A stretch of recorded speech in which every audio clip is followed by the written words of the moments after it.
అదేవిధంగా English language వీటి నుంచి 20 మార్కులు అని చెప్పుకున్నాం కదా.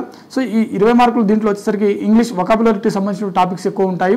సినోనిమ్స్, యాంటోనిమ్స్, అనాలిసిస్, అదేవిధంగా స్పెల్లింగ్ మిస్టేక్స్ కావచ్చు, లేకుంటే ఎర్రర్స్ కావచ్చు, ఈడియమ్స్, ఫ్రేసెస్ సంబంధించిన టాపిక్స్ కావచ్చు, one word substitution topics, sentence formation లేకుంటే సెంటెన్స్ కంప్లీషన్, సెంటెన్స్ ఇంప్రూవ్మెంట్ సంబంధించిన టాపిక్స్ ఉంటాయి. అదేవిధంగా rearrangements of words in sentence అవి కూడా అడగడానికి అవకాశం ఉంటుంది. పారాగ్రాఫ్ ఫార్మేట్లో కూడా కొన్ని క్వశ్చన్లు అడగడానికి అవకాశం ఉంటుంది. సో ఇవన్నీ కూడా మనకు ఇంగ్లీష్ సంబంధించిన ఆర్టికల్స్ ఇంకా ఏమేమి ఉన్నాయో అవన్నీ కూడా ఇంగ్లీష్ గ్రామర్లో ఉన్నటువంటి టాపిక్స్ నుంచి మనకు 20 ప్రశ్నలకు గాను ఇక్కడ అడగడం జరుగుతుంది. సో ఓవరాల్గా మనకు ఇంటెలిజెన్స్ బ్యూరోకి సంబంధించినటువంటి ఈ MTS ఏదైతే ఉందో మల్టీ టాస్కింగ్ స్టాఫ్కి సంబంధించినటువంటి ఎగ్జామినేషన్ షెడ్యూల్ అనేది 100 మార్కులకు గాను కేటాయించడం జరిగింది. అదేవిధంగా మీకు పేపర్ 2 ఏదైతే ఉందో అంటే టైర్ 2 ఏదైతే ఉందో టైర్ 1 క్వాలిఫై అయినటువంటి అభ్యర్థులకు టైర్ 2 అనేది నిర్వహించడం జరుగుతుంది.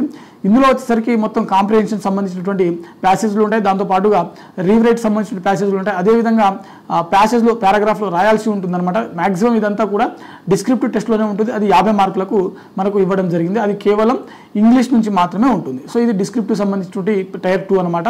ఇది 50 మార్కులకు ఉంటుంది.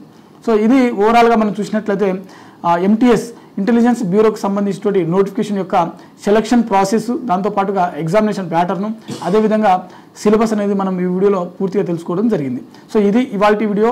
మరిన్ని జాబ్ అప్డేట్స్ కోసం చూస్తూనే ఉండండి Sakshi education. Thanks for watching. Thank you all.